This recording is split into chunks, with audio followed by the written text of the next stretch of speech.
Case 1. Lionel Tate. Fort Lauderdale, Florida. July 1999. 12-year-old Lionel Tate was babysitting 6-year-old Tiffany Eunick when tragedy struck. What Tate later claimed was roughhousing and imitating professional wrestling moves resulted in Tiffany's death. She suffered a fractured skull, lacerated liver, broken rib, and over 30 bruises. The injuries were so severe that investigators immediately questioned whether this could have been accidental play. How does a child barely into adolescence cause such catastrophic harm to someone half his size? Before we proceed, if you're fascinated by true crime and want to understand the psychology behind these cases, make sure to like this video and subscribe for more in-depth documentaries. Also, drop a comment telling us where you're watching from. We love to hear from you. Let's continue. Lionel Tate came from a troubled background. His mother, a Florida Highway Patrol trooper, was often absent due to work demands, and Tate spent significant time unsupervised. Friends and teachers noted behavioral issues, including aggression and difficulty controlling impulses. On the night of Tiffany's death, Tate's mother was upstairs while the children played. When she came down, Tiffany was unconscious and unresponsive. At trial, prosecutors argued that the level of force used indicated intent to harm. Tate's defense claimed he was mimicking wrestling moves he'd seen on television, but medical experts testified that Tiffany's injuries were consistent with being stomped, kicked, and thrown, not playful wrestling. The jury deliberated for less than 3 hours. In March 2001, Lionel Tate, at age 14, became the youngest person in modern U.S. history to be sentenced to life in prison without the possibility of parole. The case sparked national debate about juvenile sentencing and culpability.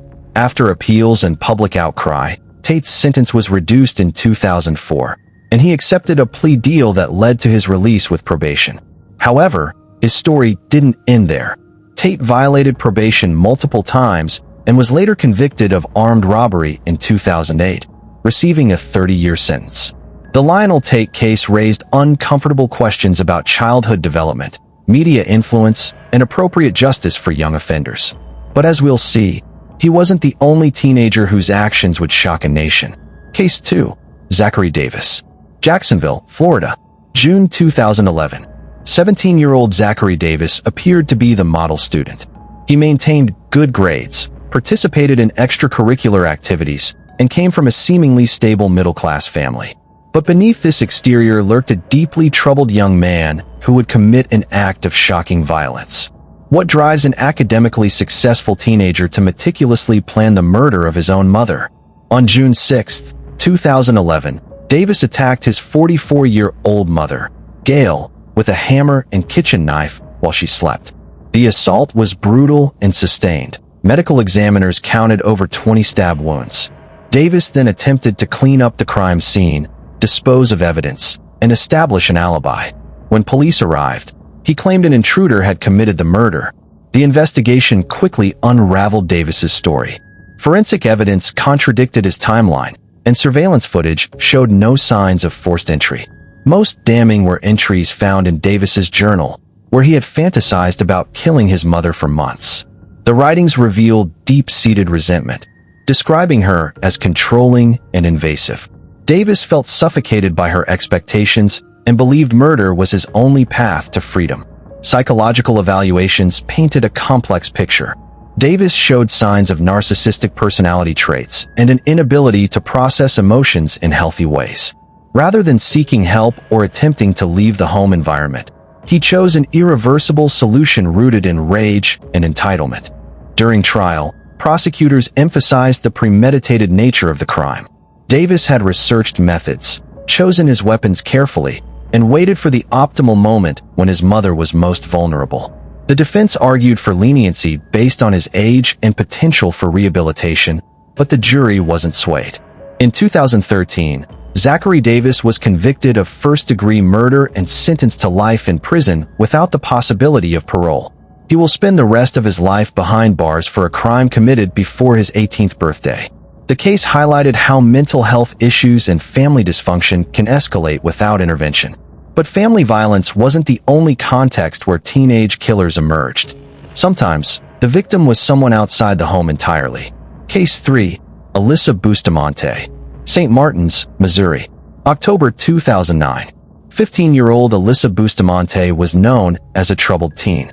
She had attempted suicide multiple times, cut herself regularly, and expressed fascination with death on her social media profiles. But nothing prepared her small Missouri community for what she would do on October 21, 2009. Can the desire to experience killing be so powerful that it overrides all moral restraint? That evening, 9-year-old Elizabeth Olton was walking home from a friend's house when Bustamante lured her into a wooded area near their homes. There, Bustamante strangled Elizabeth, stabbed her repeatedly, and slit her throat. She then buried the child's body in a pre-dug grave she had prepared days earlier. Later that night, Bustamante wrote in her diary, "I just killed someone. I strangled them and slit their throat and stabbed them, now they're dead. I don't know how to feel ATM. It was amazing. As soon as you get over the oh my god I can't do this feeling, it's pretty enjoyable. I'm kinda nervous and shaky though right now. K, I gotta go to church now, lol." The chilling casualness of her words shocked investigators and the public alike. This wasn't a crime of passion or revenge. It was murder committed purely out of curiosity. Alyssa Bustamante came from a deeply dysfunctional background. Her father was in prison for assault, and her mother lost custody due to drug addiction. Alyssa was raised by her grandmother and struggled with depression, self-harm, and behavioral problems throughout her childhood. Despite these red flags, she never received adequate mental health intervention. When Elizabeth Olton was reported missing, a massive search ensued. Police interviewed Bustamante, who initially denied involvement. However, inconsistencies in her story and the discovery of disturbing diary entries led investigators to focus on her. She eventually confessed and led police to Elizabeth's body. At trial, the defense argued that Bustamante's mental illness should be considered a mitigating factor. Mental health experts testified about her depression, previous suicide attempts, and the effects of childhood trauma. However, prosecutors emphasized the premeditated nature of the crime, the pre-dug graves, the calculated luring, and the complete lack of remorse demonstrated in her diary. In 2012, Alyssa Bustamante pleaded guilty to second-degree murder and armed criminal action. She was sentenced to life in prison with the possibility of parole after serving a minimum of 35 years, plus an additional 30 years for the armed criminal action charge. She will be eligible for parole in her 50s.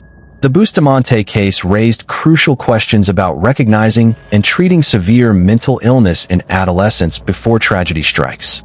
But as disturbing as her case was, our next story would demonstrate how group dynamics could amplify violence. If you're finding these cases as compelling and tragic as we are, please hit that like button and subscribe so you don't miss future episodes exploring the darkest corners of criminal psychology. Case 4. Brian Lee Draper and Tori Adamczyk. Pocatello, Idaho. September 2006. 16-year-old best friends Brian Lee Draper and Tori Adamczyk shared more than typical teenage interests. They harbored dark fantasies inspired by horror films, particularly the Scream franchise. Their obsession with fictional killers would soon manifest in horrifying reality. How do two seemingly ordinary teenagers convince each other to cross the line from fantasy to murder? Draper and Adamczyk attended Pocatello High School, where they were considered quiet, somewhat awkward students. They bonded over violent movies and began discussing what it would be like to commit murder. Rather than dismissing these conversations as adolescent posturing, they began planning an actual killing. They chose their victim carefully, Cassie Jo Stoddard, a friendly 16-year-old classmate who trusted them as acquaintances. On September 22, 2006, Cassie was house-sitting for relatives when Draper and Adamczyk visited under the pretense of watching movies. During the visit, one of them unlocked a basement door.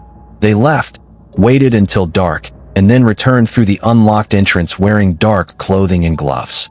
Armed with knives, they attacked Cassie while she was alone, stabbing her multiple times. The assault was prolonged and brutal. Cassie fought for her life, but ultimately succumbed to her injuries. What made this case particularly chilling was the evidence the killers left behind. Before the murder, they had filmed themselves discussing their plans, expressing excitement about becoming famous killers. After the murder, they recorded additional footage describing what they had done, showing no remorse, only exhilaration. When Cassie's body was discovered the next day, investigators immediately play. The crime scene showed signs of a targeted attack, not a random burglary. Witness statements placed Draper and Adamczyk at the house that evening, and when police obtained a search warrant, they discovered the incriminating videos. During interrogation, both teenagers initially denied involvement, but the video evidence was irrefutable. The footage showed them planning the murder, discussing their weapons, and even reenacting scenes from Scream. After the killing, they had filmed themselves describing the experience in disturbing detail. Psychological evaluations revealed that both teens demonstrated narcissistic traits and a shared fantasy world where they saw themselves as notorious killers. Neither showed significant signs of psychosis or inability to distinguish right from wrong. They simply didn't care about the consequences or their victims' humanity. At trial, prosecutors argued for adult sentences, emphasizing the premeditated nature of the crime and the complete lack of remorse. The defense attempted to argue that their youth should warrant leniency, but the video evidence proved devastating. Both teens were convicted of first-degree murder. In 2007, Brian Lee Draper and Tori Adamczyk were each sentenced to life in prison without the possibility of parole. Idaho law allowed for such sentences for juveniles at the time, and the judge determined that their actions demonstrated they were beyond rehabilitation. The case sent shockwaves through Idaho and raised concerns about media influence on impressionable minds. But it also demonstrated something darker: how peer reinforcement can push individuals toward acts they might not commit alone. Our next case would show that sometimes the violence stems not from fantasy, but from explosive rage within a family. Case 5, Jacob Ind. Woodland Park, Colorado. December 1992. 15-year-old Jacob Ind. lived in what neighbors described as a typical suburban home. But behind closed doors, Jacob would later claim he endured years of severe physical, sexual, and psychological abuse at the hands of his mother and stepfather. When does a victim become a perpetrator, and where does society draw that line? On December 17, 1992, Jacob and his older brother Charles plotted to kill their parents, Pamela and Kermode Jordan. While their parents slept, the brothers entered their bedroom and shot them multiple times with a shotgun and rifle. They then attempted to stage the scene to look like a murder-suicide before fleeing. The plan quickly unraveled when inconsistencies in the crime scene led investigators to suspect the sons. Jacob Ind's case became one of the most controversial in juvenile justice history because of the abuse allegations. Jacob testified that his stepfather had sexually abused him for years, while his mother physically beat him and enabled the abuse. He described an environment of terror where he felt he had no escape. Friends and some family members corroborated that Jacob appeared fearful and showed signs of trauma. However, prosecutors argued that regardless of the abuse claims, Jacob had other options available: running away, seeking help from authorities, or confiding in other family members. They emphasized that Jacob and his brother had planned the murders in advance, waited until their parents were asleep and defenseless, and then attempted to cover up the crime. This wasn't self-defense in the moment of attack, it was premeditated murder. The defense presented expert testimony about the psychological effects of long-term abuse, arguing that Jacob suffered from PTSD and felt genuinely trapped. Mental health professionals explained how chronic abuse can warp a victim's perception of available options, creating a mindset where violence seems like the only solution. The trial was emotionally charged, with the community divided. Some viewed Jacob as a victim who had finally fought back against monstrous abusers. Others saw him as a calculated killer who chose the most permanent solution rather than seeking help through proper channels. In 1994, Jacob Ind was convicted of 2 counts of first-degree murder. Despite his age and abuse claims, he was sentenced to life in prison without the possibility of parole. His brother Charles, who was 18 at the time of the murders, received a similar sentence. Jacob Ind has spent decades in prison and has become an advocate for reforming juvenile sentencing laws. His case is frequently cited in debates about how the justice system should handle young offenders who commit crimes in the context of abuse. In 2010, Jacob's case was featured in the documentary Juvenile Lifers, which explored whether individuals who commit serious crimes as teenagers can ever truly be beyond redemption. The IND case forces us to confront difficult questions about victimhood, agency, and proportional justice. But not all teenage killers claimed abuse as motivation. Sometimes, the reasons were far more disturbing. Case 6. Joshua Phillips. Jacksonville, Florida. November 1998. 14-year-old Joshua Phillips was described by neighbors as a polite, quiet boy who kept to himself. He lived with his parents in a modest Jacksonville neighborhood where children played outside and families knew each other by name. Nothing about Joshua suggested he was capable of violence, until his mother made a horrifying discovery. How could a child commit murder and then continue living normally with a victim's body just feet away? On November 3, 1998, 8-year-old Maddie Clifton disappeared while playing in her neighborhood. A massive search ensued, with volunteers combing the area and police investigating potential abductions. Maddie's family was frantic, and the community rallied to help find the missing girl. All the while, her body lay hidden in Joshua Phillips's bedroom, just houses away. According to Joshua's eventual confession, Maddie had been playing near his house when she was accidentally hit by a baseball. Fearing his father's violent reaction to the accident, Joshua panicked. Instead of seeking help, he lured Maddie into his house, into his bedroom.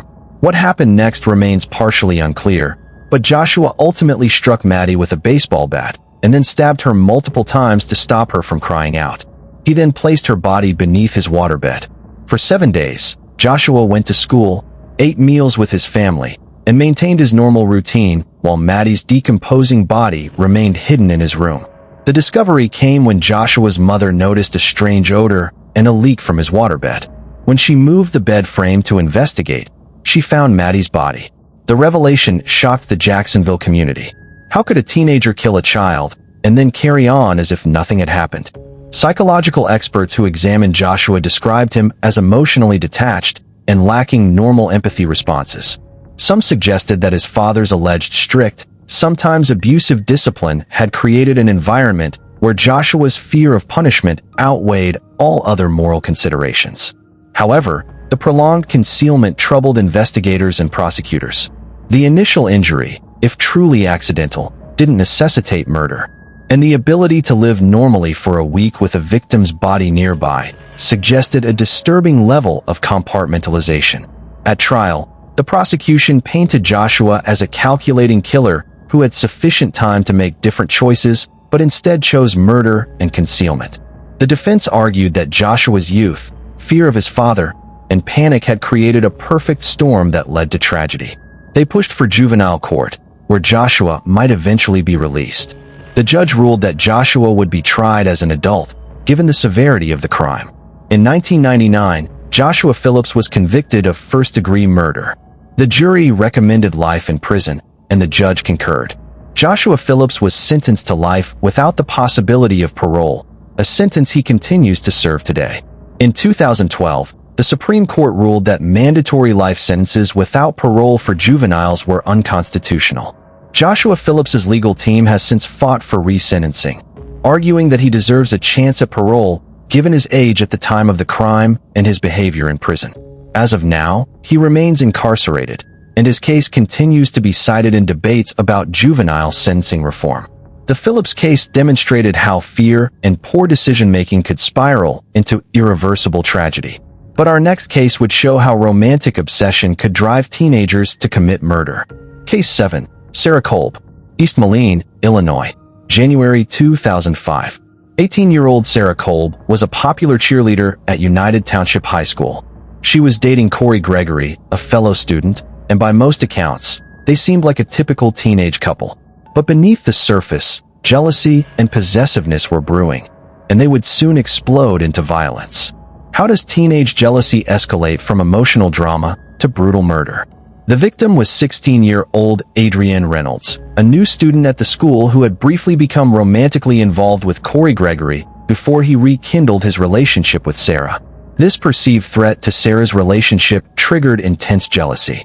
Sarah and Corey, along with another friend, began discussing ways to deal with Adrienne. On January 21, 2005, Sarah and Corey invited Adrienne to go out with them. They drove to a secluded restaurant parking lot where, according to later testimony, Sarah attacked Adrienne from behind while she sat in the back seat. Sarah strangled Adrienne with a belt until she lost consciousness. When Adrienne began to revive, Corey struck her with a wooden car jack handle. The teenagers then transported Adrienne's body to a farm, where they attempted to burn it. When that proved insufficient, they dismembered the body and disposed of the remains in multiple locations. The investigation began when Adrienne's mother reported her missing. Witnesses had seen Adrienne leaving school with Sarah and Corey, and inconsistencies in their stories raised suspicion. When confronted separately, the teenagers eventually confessed and led police to Adrienne's remains. The brutality of the crime horrified the Illinois community. This wasn't a moment of passion or a fight that went too far. It was a planned, methodical killing followed by calculated disposal of evidence. Psychological evaluations suggested that Sarah Kolb exhibited narcissistic traits and an inability to cope with perceived rejection or threats to her status. At trial, prosecutors emphasized that Sarah had been the primary aggressor and had shown no remorse. The defense argued that Sarah's age and the influence of her co-defendant should be considered mitigating factors. However, the premeditated nature of the crime and the attempts to destroy evidence demonstrated a level of calculation that disturbed the jury. In 2006, Sarah Kolb pleaded guilty to first-degree murder in exchange for the prosecution dropping the death penalty. She was sentenced to 53 years in prison. Corey Gregory was also convicted and received a 45-year sentence. Both will spend most of their adult lives incarcerated for a crime committed in their teenage years. The Kolb case highlighted how toxic relationships and unchecked jealousy can lead to irreversible violence. But romantic motivations weren't the only catalyst for teenage murder. Sometimes, the reasons were rooted in racial hatred. Case 8.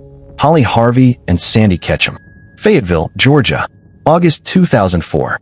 15-year-old Holly Harvey and 16-year-old Sandy Ketchum were in a romantic relationship that Holly's grandparents, Carl and Sarah Collier, strongly disapproved of.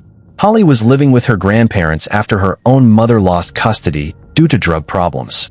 The Colliers tried to set boundaries, including limiting Holly's contact with Sandy, a decision that would ultimately cost them their lives. When does teenage rebellion cross the line into unforgivable violence? On August 2, 2004, Holly and Sandy created a to-do list that included killing Holly's grandparents, stealing their truck, and running away together. That evening, they armed themselves with kitchen knives and attacked the elderly couple in their own home. Carl Collier, 73, and Sarah Collier, 74, were stabbed multiple times. Carl tried to defend himself and his wife, but was overpowered. The girls' attack was frenzied and sustained. Both victims suffered numerous wounds. After the murders, Holly and Sandy fled in the Colliers' pickup truck with their dog and credit cards. They were apprehended the next day at a beach in Tybee Island, Georgia. Holly had written the to-do list on her arm in ink, which was photographed by police and would become key evidence at trial. The case shocked Georgia and the nation. These weren't hardened criminals or gang members. They were two teenage girls who had murdered elderly relatives in their own home simply because they didn't want to follow rules. The victims had provided Holly with a stable home and attempted to guide her toward better choices, and they were killed for their efforts. Psychological evaluations revealed that both girls had troubled backgrounds. Holly had grown up with an addicted mother and had experienced instability throughout her childhood. Sandy came from a similar dysfunctional environment. Mental health experts testified that both girls exhibited signs of conduct disorder and difficulty processing emotions appropriately. However, they also understood right from wrong and had clearly planned the murders in advance. At trial, prosecutors presented the to-do list and other evidence showing premeditation. The defense argued that the girls' youth and traumatic backgrounds should result in rehabilitative sentences rather than life in prison. The prosecution countered that the brutal nature of the crime and the victims' vulnerability warranted serious punishment. Both Holly Harvey and Sandy Ketchum pleaded guilty to 2 counts of malice murder in 2005. Holly was sentenced to 2 consecutive life sentences without the possibility of parole. Sandy received 3 life sentences with the possibility of parole after serving 14 years. The disparity in sentences was based partly on Holly being viewed as the primary instigator. The Harvey Ketchum case became a cautionary tale about how family conflict, when combined with mental health issues and toxic relationships, can escalate to deadly violence. But while their crime was driven by desire for freedom, our next case would demonstrate pure, senseless brutality. Case 9. Christian Fernandez. Jacksonville, Florida, March 2011. 12-year-old Christian Fernandez had already experienced more trauma than most adults. Born to a 12-year-old mother who was herself the product of sexual abuse, Christian grew up in extreme poverty, witnessed domestic violence, and was reportedly abused throughout his childhood. His life circumstances were a perfect storm of neglect and violence. And in 2011, that storm would result in the death of his 2-year-old half-brother, David. At what point does a child's traumatic past excuse their violent actions? On March 14, 2011, Christian was babysitting David when the toddler allegedly wouldn't stop crying. According to the investigation, Christian picked up David and slammed him against a bookshelf, causing severe head trauma. Rather than immediately seeking help, Christian's mother, Bianala Susanna, waited 8 hours before taking David to the hospital. By then, it was too late. David died 2 days later from his injuries. The medical examiner's report revealed that David had suffered previous abuse, including healed fractures that indicated a pattern of violence in the home. Christian was arrested and charged with first-degree murder, making him one of the youngest children in Florida history to face such serious adult charges. The case sparked fierce debate. Advocates argued that Christian was himself a victim, a child who had never learned healthy coping mechanisms and who had been failed by every system meant to protect him. They pointed out that charging a 12-year-old as an adult for murder was cruel and counterproductive. Others maintained that regardless of his background, Christian's actions had ended a toddler's life, and justice for David required serious consequences. Psychological evaluations painted a heartbreaking picture. Christian exhibited signs of severe trauma, attachment disorders, and developmental delays. Experts testified that his brain was still developing and that his capacity for impulse control and emotional regulation was significantly impaired. However, prosecutors argued that the prolonged delay in seeking medical care demonstrated consciousness of guilt and an understanding that what happened was wrong. The legal proceedings were complicated and drawn out. Christian's case became a flashpoint in the national conversation about juvenile justice reform.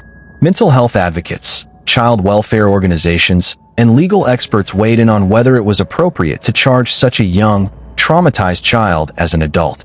Ultimately, in 2013, Christian Fernandez accepted a plea deal. He pleaded guilty to manslaughter in David's death and also pleaded guilty to aggravated battery in a separate case involving attacks on another young half-brother. He was sentenced to 8 years in juvenile detention, with credit for time served. The sentence was structured so that Christian would be released before his 19th birthday, giving him a chance at rehabilitation. Christian was released in 2018 and has remained out of the public eye. His case continues to be cited in discussions about how the justice system should handle children who commit serious crimes, especially when those children are themselves victims of severe abuse and neglect. The Fernandez case forces us to grapple with uncomfortable questions about culpability, trauma, and whether punishment or treatment serves society better when dealing with deeply damaged children. But not all teenage killers came from backgrounds of severe abuse. Some came from seemingly normal families. Case 10. Nehemiah Griego. Albuquerque, New Mexico, January 2013. 15-year-old Nehemiah Griego was the son of a pastor and seemed, by all appearances, to be a devout Christian teenager involved in his church community. He was homeschooled, participated in youth ministry, and had no history of violence or criminal behavior. But in the early morning hours of January 19, 2013, Nehemiah would commit an act that would shatter his community and raise disturbing questions about hidden darkness. What compels a teenager from a loving religious family to methodically murder everyone closest to him? That night, Nehemiah armed himself with multiple firearms from his family's collection. He began by shooting his sleeping mother, Sarah Griego, 40, followed by his younger brother Zephaniah, 9. He then waited several hours before killing his 3 young sisters, Jael, 5, Angelina, 2, and still sleeping Zephaniah's twin. Finally, when his father, Greg Griego, 51, returned home from church duties, Nehemiah shot him as well. After killing his entire family, Nehemiah spent the day at his church, texting friends and acting normally. He eventually confessed to a friend, who convinced him to surrender to authorities. When police arrived at the Griego home, they found all 5 victims, a massacre that left the Albuquerque community reeling. The investigation revealed that Nehemiah had been fascinated with mass shootings and had researched infamous cases like Columbine. Some reports suggested he had planned to continue his killing spree at a local Walmart or his church, but ultimately couldn't go through with it. His motives remained murky. He gave various explanations to investigators, none of which fully accounted for the systematic elimination of his entire family. Psychological evaluations showed that Nehemiah had some mental health issues, including possible depression, but nothing that clearly explained the murders. His family life, while conservative and religious, didn't appear abusive or exceptionally troubled. Friends and church members described the Griegos as a close, loving family, making the murders even more incomprehensible. At trial, defense attorneys argued that Nehemiah's age and mental state should warrant juvenile rehabilitation rather than adult punishment. They emphasized that his brain was still developing and that he had shown remorse. Prosecutors, however, maintained that the calculated nature of the killings, waiting between murders, using multiple weapons, and the systematic targeting of defenseless family members, demonstrated an understanding of his actions. In 2015, Nehemiah Griego was sentenced as a youthful offender to remain in custody until age 21, at which point his case would be reviewed. However, in 2018, a judge extended his sentence, finding that he had not made sufficient progress in rehabilitation. Nehemiah currently remains incarcerated and will face periodic reviews to determine if and when he might be released. The Griego case haunts those familiar with it because it defies easy explanation. There was no clear motive, no obvious warning signs, and no apparent trigger. It stands as a chilling reminder that sometimes darkness can exist even in seemingly wholesome environments. This final case brings us to a sobering conclusion about youth, violence, and justice. These 10 cases represent some of the most disturbing examples of juvenile violence in modern American history. Each story is unique, yet common threads emerge: troubled backgrounds, mental health struggles, toxic relationships, and critical failures in support systems. Some of these young people were themselves victims who became perpetrators. Others had opportunities and support, but still chose violence. All of them made decisions that destroyed lives, including their own. The question that haunts these cases isn't simply how could they do this, but rather what could have prevented this.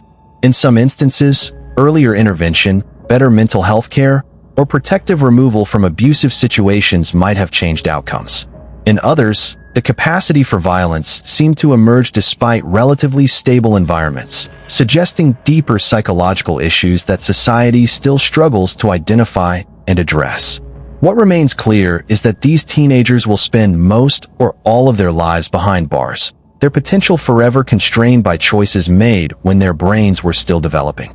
The victims, children, parents, grandparents, never got a chance to see their own potential fulfilled. And communities are left grappling with how to prevent the next tragedy while delivering justice for those already lost. If this video has given you insight into these complex cases, please like and subscribe. Your support helps us continue creating thoughtful, in-depth content that goes beyond headlines to explore the human stories behind the crimes.